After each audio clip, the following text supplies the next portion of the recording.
ਓਏ ਉੱਠ ਪੈ, ਉੱਠ ਪੋ, ਉੱਠ ਪੋ, ਉੱਠ ਪੋ।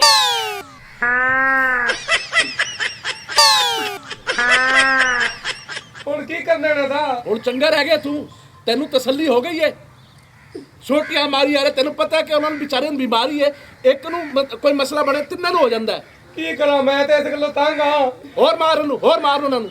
ਓਏ ਇੱਕ ਨੂੰ ਬਾਥਰੂਮ ਆਂਦਾ, ਤਿੰਨਾਂ ਨੂੰ ਆ ਜਾਂਦਾ। ਮੈਂ ਤਾਂ ਬਹੁਤ ਪਰੇਸ਼ਾਨ, ਇਹਨਾਂ ਦੀ ਹਰਕਤਾਂ ਤੋਂ ਬਹੁਤ ਪਰੇਸ਼ਾਨ। ਬਸ ਕਰ ਵੇ ਹੁਣ ਭਾਈ। ਹੁਣ ਮੈਂ ਕੀ ਕਰਾਂ ਇਹਨਾਂ ਦਾ, ਬੜਾ ਪਰੇਸ਼ਾਨ ਆ। ਕਰਨਾ ਕੀ ਹੋ? ਉਸਨੇ ਸੋਟੀ ਚੁੱਕ ਕੇ ਉਹਨਾਂ ਨੂੰ ਮਾਰ ਲਿਆਈ ਤੇ ਹੁਣ ਕਹਿੰਦਾ ਕੀ ਕਰਨਾ ਹੈਗਾ? ਤੇ ਤੂੰ ਮੇਰਾ ਵੱਡਾ ਦੇਵਰ ਪਰ ਕਹਿਣ ਦੇ ਕਾਬਿਲ ਨਹੀਂ ਹੈ। ਬਹਿ ਜਾ, ਹੁਣ ਡਾਕਟਰ ਬੁਲਾਉਂਦੇ ਆ। ਭਾਈ ਜੀ ਬੁਲਾਓ ਡਾਕਟਰ ਨੂੰ। ਕੀ ਕਰਾਂ ਮੈਂ? ਬੁਲਾ ਲੈਂਦੇ ਆ, ਬੁਲਾ ਲੈ। ਬਹਿ ਜਾ ਆ ਕੇ, ਬਹਿ ਜਾ। ਵੱਡਾ ਭਰਾ ਮੈਂ ਤੈਨੂੰ ਕੀ ਕਵਾਂ, ਤੇਰੇ ਅੱਗੇ ਮੈਂ ਬੋਲ ਵੀ ਨਹੀਂ ਸਕਦਾ। ਵੀ ਪਤਾ ਵੀ ਹੈਗਾ ਵੀ ਉਹਨਾਂ ਨੂੰ ਬਿਮਾਰੀ ਹੈ। ਇੱਕ ਨੇ ਤੂੰ ਛੋਟੀ ਮਾਰੀ, ਤਿੰਨਾਂ ਦੀ ਬਾਂਹ ਟੁੱਟ ਗਈ। ਇੱਕ ਨਹੀਂ, ਤਿੰਨ ਬਾਹਾਂ ਟੁੱਟੀਆਂ ਨੇ। ਮੈਨੂੰ ਤੇ ਆਪ ਨੂੰ ਸਮਝ ਨਹੀਂ ਆਉਂਦੀ। ਮੈਂ ਤੇ ਜਦੋਂ ਦੀ ਆਈਆਂ ਇਸ ਘਰ 'ਚ ਪਕਾ ਕੇ ਥੱਕ ਗਈਆਂ। ਇੱਕ ਨੂੰ ਭੁੱਖ ਲੱਗਦੀ ਹੈ ਤਾਂ ਸਾਰਿਆਂ ਨੂੰ ਲੱਗ ਜਾਂਦੀ। 1 ਮਿੰਟ 'ਚ ਖਾ ਕੇ ਜਾਂਦੇ, ਦੂਸਰੇ ਮਿੰਟ 'ਚ ਫੇਰ ਆ ਜਾਂਦੇ ਨੇ। ਉਹ ਇਹਦੇ ਵਿੱਚ ਇਹਨਾਂ ਤਿੰਨਾਂ ਦਾ ਕੀ ਕਸੂਰ ਹੈ? ਇਹਨਾਂ ਦਾ ਦਰਅਸਲ ਖਾਤਾ ਇੱਕ ਹੈ ਵੀ ਇੱਕ ਅਗਰ ਖਾਂਦਾ ਹੈ ਨਾ, ਦੋਵਾਂ ਦੀ ਮਜਬੂਰੀ ਹੈ ਨਾਲ ਆ ਕੇ ਖਾਣਾ, ਇਸ ਲਈ ਉਹ ਦੋਵੇਂ ਆ ਕੇ ਨਾਲ ਖਾਂਦੇ ਨੇ। ਤੇ ਮੈਂ ਕੀ ਕਰਾਂ? ਮੈਂ ਮਾਛਾ ਨਾ ਇਸ ਘਰ ਦੀ। ਮੈਂ ਤੇ ਆਪ ਪਕਾ ਕੇ ਥੱਕੀ ਪਈਆਂ। ਕਿਆ ਭਰਾ ਨੂੰ ਵਿਆਹ ਕਰ ਲਵੇ, ਪਹਿਲੀ ਛੱਡਣ ਦਾ ਬੜਾ ਸ਼ੌਕ ਸੀ ਇਹਨੂੰ। ਭਾਬੀ ਕੀ ਹੋਇਆ ਜੇ 2-4 ਬੱਚੇ ਰੋਟੀਆਂ ਫਾਲਤੂ ਖਾ ਹੀ ਜਾਂਦੇ? 2-4 ਨਹੀਂ, 2-400 ਦੀ ਗੱਲ ਕਰ। ਉਹ ਚਲੋ ਹੁਣ ਤੁਸੀਂ ਆਪਣੀ ਲੜਾਈ ਤੇ ਖਤਮ ਕਰੋ, ਮੈਂ ਡਾਕਟਰ ਨੂੰ ਬੁਲਾਉਣਾ, ਇਹਨੂੰ ਚੈੱਕ ਕਰਾਈਏ। ਚਲੋ ਕਰ ਫੋਨ ਡਾਕਟਰ ਨੂੰ।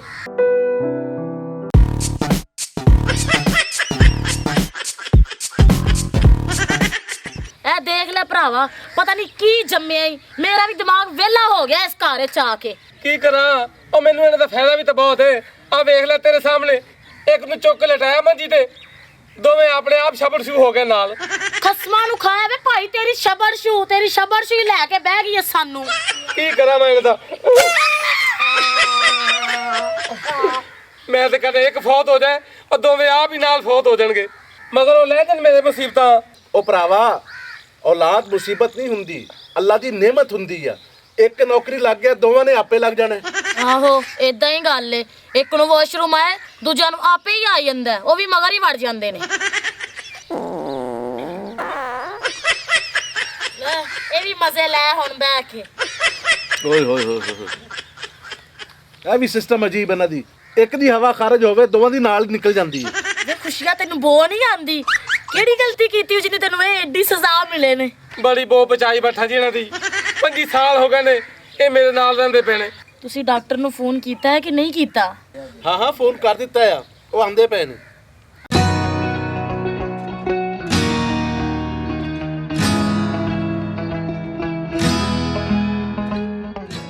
ਡਾਕਟਰ ਸਾਹਿਬਾ ਇਹੀ ਪਤਾ ਦੱਸਿਆ ਉਹਨਾਂ ਨੇ। ਅੱਛਾ ਚੱਲ ਫਿਰ ਆ। ਉਹ ਬੈਠੋ ਬੈਠੋ ਡਾਕਟਰ ਸਾਹਿਬ। ਕੀ ਮਸਲਾ ਹੈ? ਭਾਈ ਜੀ ਦੱਸੋ ਡਾਕਟਰ ਸਾਹਿਬ ਨੂੰ ਕੀ ਮਸਲਾ ਹੈ? ਮੈਂ ਦੱਸਣੀ ਆ ਡਾਕਟਰ ਸਾਹਿਬਾ। ਇਹ ਸਾਡੇ ਨੇ 3 ਬੱਚੇ। ਇਹ ਮੇਰੇ ਵੱਡਾ ਜੇਠ ਹੈ, ਐਦੇ ਨੇ ਠੀਕ ਹੈ। ਇਹ ਹੁਣ ਇੱਕ ਨੂੰ ਖਾਂਸੀ ਆਉਂਦੀ ਹੈ ਤੇ ਦੋ ਨੂੰ ਐਵੇਂ ਹੀ ਖਾਂਸੀ ਆ ਜਾਂਦੀ ਹੈ।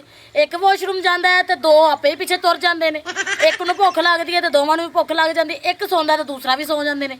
ਇਹ ਮੇਰੇ ਵੱਡੇ ਭਰਾ ਨੇ ਨਾ ਛੋਟੇ ਪੁੱਤਰ ਦੇ ਹੱਥ ਤੇ ਸੋਟੀ ਮਾਰੀ ਹੈ ਤੇ ਉਹਦੀ ਬਾਹ ਇੰਜ ਹੋ ਗਈ ਹੈ ਤੇ ਨਾਲ ਹੀ ਉਹਨਾਂ ਦੋਵਾਂ ਦੀ ਵੀ ਹੋ ਗਈ। ਡਾਕਟਰ ਸਾਹਿਬਾ ਇਹ ਕੀ ਮਸਲਾ ਹੈ, ਤੁਹਾਨੂੰ ਸਮਝ ਆਉਂਦਾ? ਮੈਂ ਤੇ ਸੁਣਿਆ ਸੀ ਕਿ ਜੁੜਵਾਂ ਨੂੰ ਇੰਜ ਹੁੰਦਾ ਹੈ। ਇਹ ਤੇ 3 ਨੇ ਡਾਕਟਰ ਸਾਹਿਬਾ। 2 ਜੁੜਵਾ ਹੁੰਦੇ ਨੇ, ਇਹ 3 ਤੇਗੜੇ ਨੇ। ਇਹ ਕੋਈ ਤੇਗੜੇ ਸ਼ਬਰ ਸ਼ੂ ਨੇ। ਸਾਨੂੰ ਅਜੇ ਤੱਕ ਇਹਨਾਂ ਦੀ ਸਮਝ ਨਹੀਂ ਆਈ ਇਹ ਕੀ ਨੇ। ਤੂੰ ਇਹਨਾਂ ਦੀ ਕਹਿੰਨੀ ਹੈ, ਮੈਨੂੰ ਅੱਜ ਤੱਕ ਆਪਣੇ ਭਰਾ ਦੀ ਸਮਝ ਨਹੀਂ ਆਈ ਕਿ ਇਹ ਕੀ ਸ਼ੈ ਹੈ। भाई जी इलाज कराओ, बेइज्जती ना कराओ। ठीक है मैं चेक करती हूँ।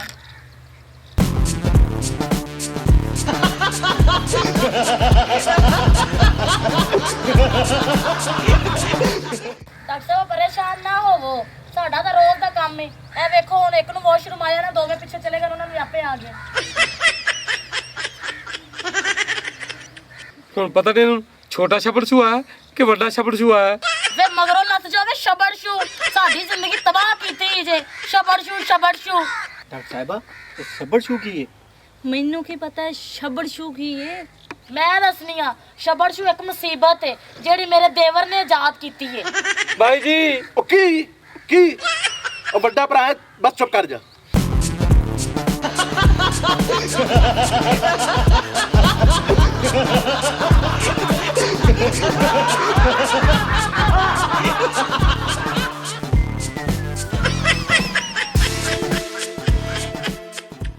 ਡਾਕਟਰ ਸਾਹਿਬਾ ਚੈੱਕ ਕਰੋ ਬੱਚਿਆਂ ਨੂੰ। ਅੱਛਾ ਤੇਰੇ ਨਾਲ ਨਾਲ ਨਾਲ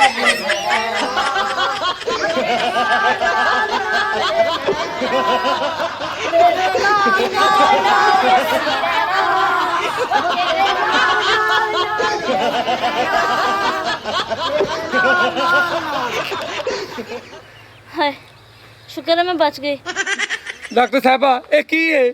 ਗੱਲ ਸੁਣੋ, ਇਸ ਤਰ੍ਹਾਂ ਦੀ ਕੋਈ ਬਿਮਾਰੀ ਨਹੀਂ ਹੁੰਦੀ ਤੇ ਨਾ ਹੀ ਐਵੇਂ ਜੀ ਬਿਮਾਰੀ ਦਾ ਕੋਈ ਇਲਾਜ ਹੁੰਦਾ ਹੈ। ਮੈਂ ਤਾਂ ਕਹਿੰਦਾ ਜੀ ਇਹਨਾਂ ਨੂੰ ਮੇਰੇ ਮਗਰੋਂ ਲਾਓ, ਇਹਨਾਂ ਤਿੰਨਾਂ ਨੂੰ ਜ਼ਹਿਰ ਦਾ ਟੀਕਾ ਲਾ ਦਿਓ ਇਹਨਾਂ ਨੂੰ ਮੇਰੇ ਮਗਰੋਂ ਲਾ ਦਿਓ। ਵੇ ਭਰਾਵਾ ਏਦਾਂ ਨਹੀਂ ਕਹੀਦਾ, ਸਾਡੇ ਕੋਲੋਂ ਪੁੱਛ ਔਲਾਦ ਦੇ ਬਾਰੇ, ਤੈਨੂੰ ਅਸੀਂ ਔਲਾਦ ਦੀ ਕਦਰ ਦਸੀਏ। 10 ਸਾਲ ਹੋ ਗਏ ਨੇ ਔਲਾਦ ਨਹੀਂ ਹੈ, ਠੀਕ ਹੈ, ਤੇ ਤੂੰ ਕਹਿੰਦਾ ਮੈਂ ਆਪਣੀ ਔਲਾਦ ਨੂੰ ਜ਼ਹਿਰ ਦਾ ਟੀਕਾ ਲਵਾ ਲੈਣਾ। ਔਲਾਦ ਭਾਵੇਂ ਜਿਵੇਂ ਦੀ ਵੀ ਹੋਵੇ ਨਾ, ਉਹਨਾਂ ਮਾਵਾਂ ਕੋਲੋਂ ਪੁੱਛ ਜਿਨ੍ਹਾਂ ਦੀਆਂ ਝੋਲੀਆਂ ਖਾਲੀ ਨੇ। ਉਹ ਵੀਰੇ ਅੱਲਾਹ ਪਾਕ ਨੇ ਤੈਨੂੰ 3 ਪੁੱਤਰ ਦਿੱਤੇ ਨੇ, ਉਹ ਤੂੰ ਕਹਿੰਦਾ ਜ਼ਹਿਰ ਦਾ ਟੀਕਾ ਲਾ ਦੇ। ਮੇਰੇ ਕੋ ਪੁੱਛ ਜਿਹੜਾ ਇਸ ਨੌਰੀ ਨਾਲ ਔਲਾਦ ਲਈ ਤਰਸ ਰਿਹਾ ਹੈ। ਅੱਲਾ ਦਾ ਸ਼ੁਕਰ ਅਦਾ ਕਰ, ਅੱਲਾ ਨੇ ਤੈਨੂੰ 3 ਪੁੱਤਰ ਦਿੱਤੇ ਨੇ। ਅੱਲਾਹ ਤਾਲਾ ਦੀ ਲਾਠੀ ਬੜੀ ਬੇਆਵਾਜ਼ ਹੁੰਦੀ ਏ। ਅੱਬੂ ਸਾਨੂੰ ਕੋਈ ਬਿਮਾਰੀ ਨਹੀਂ, ਅਸਾਂ ਤੈਨੂੰ ਇਸ ਗੱਲ ਤੋਂ ਤੰਗ ਕਰਨੇ ਆ ਕਿ ਤੂੰ ਕੋਈ ਕੰਮ ਕਰੀ, ਅਸਾਂ ਤਾਂ ਕੋਈ ਕੰਮ ਨਹੀਂ ਕਰ ਸਕਦੇ। ਜਿੱਥੇ ਵੈਨੇ ਆ ਲੋਕ ਸਾਨੂੰ ਧਿੱਕੇ ਮਾਰ ਕੇ ਬਾਹਰ ਕੱਢ ਦਿੰਦੇ ਨੇ, ਸਾਡੇ ਕੱਦ ਛੋਟੇ ਨੇ ਇਸ ਵਾਸਤੇ। ਵੇਖ ਲੈ ਚਾਚਾ, ਇਹਦੇ ਚ ਸਾਡਾ ਕੀ ਕਸੂਰ ਹੈ? ਅਸੀਂ ਜਿਵੇਂ ਆਏ ਸਾਨੂੰ ਰੱਬ ਬਣਾਇਆ ਹੈ ਤੇ ਲੋਕ ਸਾਡਾ ਮਜ਼ਾਕ ਉਡਾਉਂਦੇ ਨੇ। ਉਹ ਤੂੰ ਸਾਡਾ ਪਿਓ ਕੰਮ ਨਹੀਂ ਕਰਦਾ, ਜੇ ਚਾਚੀ ਕੋਲ ਰੋਟੀ ਮੰਗੀਏ ਤਾਂ ਰੋਟੀ ਘੱਟ ਤੇ ਗਾਲਾਂ ਜ਼ਿਆਦਾ ਕੱਢਦੀ ਏ। ਹੁਣ ਅਸੀਂ ਕੀ ਕਰੀਏ ਦੱਸੋ, ਕੀ ਕਰੀਏ? ਅੱਛਾ ਤੇ ਇਹ ਗੱਲ ਸੀ। ਅੱਬਾ ਤੂੰ ਸਾਨੂੰ ਜ਼ਹਿਰ ਦਾ ਟੀਕਾ ਲਵਾ ਦੇ, ਟੀਕਾ ਲਵਾ। ਨਹੀਂ ਮੇਰਾ ਪੁੱਤਰ ਨਹੀਂ, ਅੱਜ ਤੋਂ ਬਾਅਦ ਮੈਂ ਕੰਮ ਕੀਤਾ ਕਰਾਂਗਾ, ਮੈਂ ਕੰਮ ਤੇ ਜਾਇਆ ਕਰਾਂਗਾ। ਅੱਬਾ ਅਸੀਂ ਵੀ ਤੇਰੇ ਨਾਲ ਕੰਮ ਕਰਿਆ ਕਰਾਂਗੇ।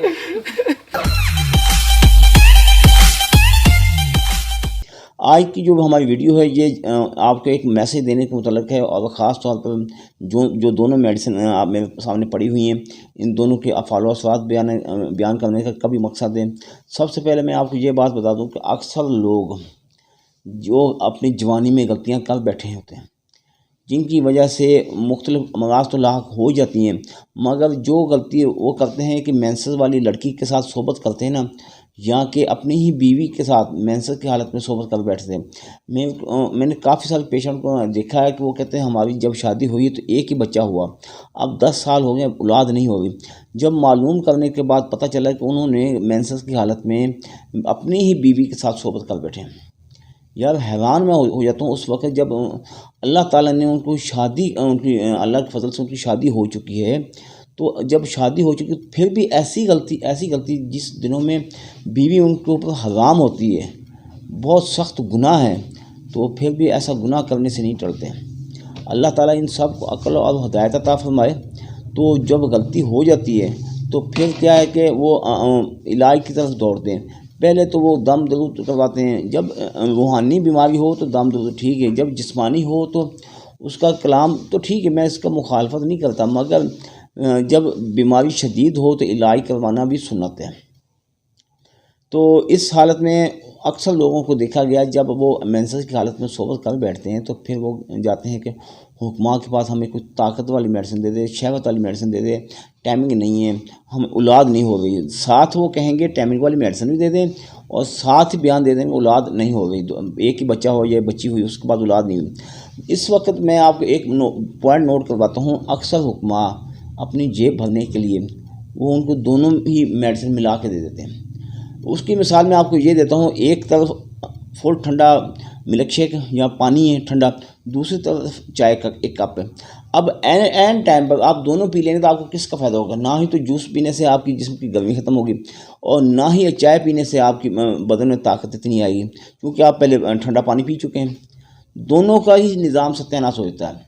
अब सोचने वाली बात यह है, जो अवाम होती है, ग्राहक होते हैं, पेशेंट होते हैं, उनको इस बारे में इल्म नहीं है। وہ تو بالکل سیدھے وہ تو اپنا بیان پیش کریں گے جو ان کے ساتھ واقعہ ہو رہا ہے، کیونکہ اگر وہ خود اتنے سمجھدار ہوتے تو وہ اپنا علاج خود نہ کر لیتے۔ تو میرا جو سمجھانے کا بتانے کا مین مقصد تو ہے حکماء کو، تو اس کے بعد پیشنٹ کو، کیونکہ پیشنٹ کو کوئی اتنی علم نہیں ہے، حکماء کو علم ہے۔ سب سے پہلے میں آپ کو یہ بات بتا دوں، اگر آپ کے جسم میں ایسی کنڈیشن واقع ہو گئی ہے، یعنی آپ سے غلطی سرزد ہو چکی ہے، تو پھر میرے بھائی میں آپ کو یہ بات بتاتا ہوں کہ سب سے پہلے آپ اپنا ٹیسٹ کروائیں۔ جب آپ اپنا ٹیسٹ کروائیں گے، اگر آپ کی باڈی میں سیمن کی کمی ہے تو پھر آپ طاقت کا نسخہ استعمال کبھی نہیں کرنا جب تک کہ آپ کے سیمن پورے نہیں ہو جاتے ہیں۔ اس کے لیے یہ ہماری میڈیسن ہے، عرصہ دراز سے چل رہی ہے، بہترین رزلٹ ہے۔ غیر گزرے پیشنٹ پر بھی ہم استعمال کرواتے ہیں، جن کے 2% جراثیم ہوتے تب بھی ہم استعمال کرواتے ہیں۔ بعض اوقات ہم نے ایسا بھی دیکھا جن کے ٹوٹل 100 صفر ہو چکے ہیں، ایزوسپرمیا آ گیا، ہم نے ان کو اللہ کی آس پر گارنٹی نہیں دی، اللہ کے آس پر نسخہ کھا لیتے ٹھیک نہ تو اس کی مرضی، اس کی قسمت۔ بعض لوگوں کو ایسا ہوا کہ ایزوسپرمیا والے بندے بھی ٹھیک ہوئے ہیں، یعنی کہ جسم ان کے بڑھنے شروع ہو گئے۔ ڈاکٹروں نے جواب دے دیا کہ آپ باپ نہیں بن سکتے، آپ صاحب اولاد نہیں ہو سکتے، تو اللہ تعالیٰ نے ان سے علاج تو جب وہ کروا ہیں سنت سمجھ کر، شفا کون دینے والے؟ میرے اللہ کی ذات ہے۔ جب میرے اللہ کی ذات شفا دے، بھلے وہ خاک ہو، اس کے استعمال کرنے سے بھی بندہ ٹھیک ہو جاتا ہے۔ تو یہ تو معاملہ اللہ تعالیٰ کے ساتھ ہے، یعنی کہ اگر آپ کے سیمن کمزور ہو گئے ہیں، سب سے پہلے آپ کو چاہیے کہ آپ جراثیم کا کورس استعمال کریں۔ جب آپ کے جراثیم مکمل ہو جائیں، 60% سے اوپر تک چلے جائیں، تو پھر آپ کے لیے چاہیے کہ اس سیٹ کو سائڈ پر کر دیں۔ پھر اس کے بعد اس سیٹ کا نمبر آ جاتا ہے۔ یہ کیا کام کرے گا؟ آپ کی منی کو بڑھائے گا، منی کو پیدا کرے گا، منی کو گاڑھا کرے گا، ٹائمنگ کو بڑھائے گا، نفس میں سختی لے کے آئے گا، اور بعض اوقات سائز میں کوئی کمی بیشی اس کو بھی کلیئر کرے گا۔ پھر کہیں جا کے بندہ مکمل باپ بننے کی صلاحیت کے برابر ہوتا ہے، یعنی کہ اس سے تو جراثیم ہو گئے، اب اس کے جراثیم بڑھ گئے، مکمل ہو گئے۔ اب یہ نسخہ استعمال کرنے سے اس کا جب سائز بھی مکمل اپنی سطح پر آ جائے گا، منی بھی اپنے اصل کمام پہ آ جائے گی، ٹائمنگ بھی اس کی بہتر ہو جائے گی۔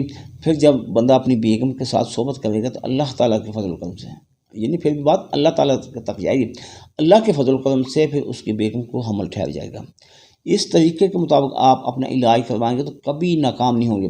میرے پاس ایسے کافی تعداد میں، ہزاروں کی تعداد میں پیشنٹ آئے جو کہتے ہیں ہم نے اس حکیم سے لی، اس حکیم سے لی، فلاں سے لی، فلاں سے، میں نام کسی کا نہیں لینا چاہتا، تو کسی لطیف برابر فائدہ نہیں ہوا۔ تو آج میرے پاس ایک ایسا پیشنٹ آیا، جب میرے پاس آیا تو اس کے صرف 3% یا 2% جراثیم تھے، آج جب میرے پاس آیا تو اس کے 40% جراثیم تھے۔ اس ایک کورس استعمال کرنے، ایک مہینے کا وہ لے کے گیا تھا، تو بڑی خوشی ہوتی ہے، ایسی رپورٹ دیکھ کے بہت خوشی ہوتی ہے۔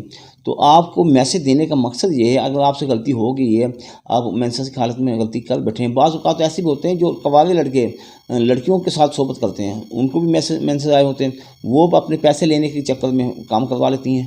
تو عقل تو لڑکوں کو کرنی چاہیے نا، جبکہ میں یہ بھی کہوں گا ان کی شادی نہیں ہوئی، ان کو اس بارے میں پتہ ہی نہیں، پھر وہ لڑکیاں نالائق ہیں، پیسے کے چکر میں ان کی زندگی، ان کی نسل تباہ کر دیتی ہیں۔ تو آپ کو چاہیے کہ ایسے گناہ سے بچیں، بدکاری سے بچیں، نہ ایسا گناہ کریں، نہ ایسی غلطیاں زیادہ آپ سے ہوں جو آپ کے آنے والے نسل کے لیے، آپ کے آنے والے خاندان کے لیے باعث سے پریشانی کا سبب بنے۔ تو اسی لیے یہ نسخہ ہمارا بہترین نسخہ، عرصہ دراز ہم اس کو استعمال کروا رہے ہیں، کبھی ناکام نہ ہونے والا نسخہ، شفا دینے والی میں اللہ تعالیٰ کی ذات۔ اس سے بہتر بھی نسخہ جاتے ہیں ہمارے کافی تعداد میں، یعنی 4500 سے لے کے 1,80,000 تک کے ہمارے نسخہ جاتے ہیں۔ جو جتنی طاقت والا نسخہ استعمال کرنا چاہے وہ اپنی کنڈیشن بتائے، اس کو مطابق ہم اسے میڈیسن دے دیں گے۔ آپ پاکستان میں ہیں یا پاکستان سے باہر دنیا کے کسی بھی علاقے میں بیٹھے ہیں تو اللہ تعالیٰ کے فضل و کرم سے میری میڈیسن پوری دنیا میں سپلائی کی جا رہی ہے۔ اگر تو آپ میرے پاس میڈیسن لینے کے لیے آنا چاہتے ہیں تو موسٹ ویلکم آئیں، آپ کا اپنا دواخانہ۔ تو اگر آپ گھر بیٹھے میڈیسن منگوانا چاہتے ہیں تو انہی نمبروں پر رابطہ کر کے گھر بیٹھے آپ میڈیسن منگوا سکتے ہیں، بھلے آپ جہاں کہیں بھی بیٹھے ہوں۔ تو جو میرے پاس آنا چاہتے ہیں تو ایڈریس میں نوٹ فرما لیں، تحصیل دیپالپور، ضلع اوکاڑا، اس طرف دربار سید عبدالرزاق، ادھر سندھ بینک، دونوں کے درمیان سلیم مارکیٹ میں دواخانہ واقع ہے۔ دعاؤں میں یاد رکھیے گا، اللہ تعالیٰ آپ کو اپنی حفظ و امان میں رکھے۔ اللہ حافظ۔